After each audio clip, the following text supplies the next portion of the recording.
তো আমি নাকি ঘরে কোনো কাজ করি না, এইসব কাজ আমার অটোমেটিকলি হয়ে যায়। তো আমি কিছু জিনিসই আমি করতেছিলাম। আমি সর্বপ্রথম শুরু করতেছিলাম ঘুম থেকে উঠে আমার যে প্রথম কাজটা সেটা হচ্ছে আমার বিছানাটা গুছানো। আমার বিছানাটা পরিষ্কার থাকলে, আমার বিছানাটা গুছানো থাকলে, আমার রুমটা যদি গুছানো থাকে সেক্ষেত্রে আমার সব কিছু করে আসার পরেও আমি অনেক ক্লান্ত থাকি, কিন্তু আমার রুমটায় আসলে আমার মনটা এমনি ভালো হয়ে যায়। তো তার জন্য সর্বপ্রথম আমার কাজটাই আমার খাটটা গুছানো। আমার কাছে মনে হয় রুমের মধ্যে যদি খাটটা গুছানো থাকে, খাটটা পরিপাটি থাকে, তাহলে অর্ধেক কাজই শেষ।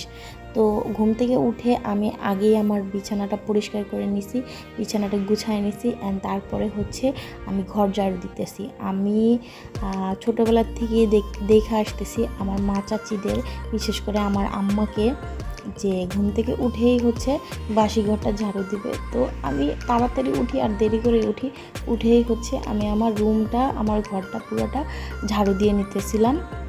আমি কিন্তু বিছানা ঝাড়া দিয়েই নিছি। ঝাড়া দেওয়ার পরে আমি আমার ঘরটা ভালো করে পরিষ্কার করতেছি। এইসব কাজ কিন্তু চোখে লাগে না। এইসব কাজে দেখা যায় ঘর বুঝে অনেকের আধা ঘন্টা লাগে, 1 ঘন্টা লাগে, 2 ঘন্টা লাগে। বিশেষ করে যাদের উঠান, গ্রামের বাড়িতে দেখা যেত উঠান ঝাড়ু দিতে দিতে অবস্থা খারাপ।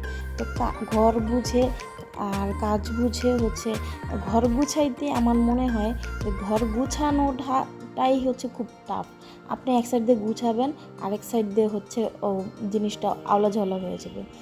এইসব কাজ কিন্তু চোখে লাগে না। এই যে আমি রান্নাঘরটা রাত্রে আমি পরিষ্কার করে ঘুমাইছি, তারপরেও আমি দেখি যে চেহারিটা আমি উল্টাপাল্টা করে, এই যে দেখাইলাম যে আমি এখানে আমার সাইডে ময়লা ফালা রাখছে, এগুলো কোথা থেকে আসছে আমি জানি না, কাউকে জিজ্ঞেস করবো?